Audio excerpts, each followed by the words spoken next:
Encara que pots utilitzar el Web Importer per exportar referències a Mendeley, t'aconsellen fer-ho a través d'un arxiu RIS.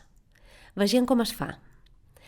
Una vegada obtinguts els resultats de la teva cerca, selecciona el document o documents que t'interessin. Fes clic a l'opció Selección. A la pantalla següent selecciona l'opció RIS. Es genera un arxiu en format RIS que queda emmagatzemat al teu ordinador. Per incorporar el document o documents a Mendeley ho pots fer de dues maneres: arrossegant l'arxiu a la part central de All References o fent clic a Add New, Files from Computer i seleccionar l'arxiu.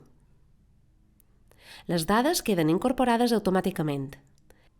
Revisa que aquestes dades siguin correctes: títol, autor o autors, data de publicació, etc.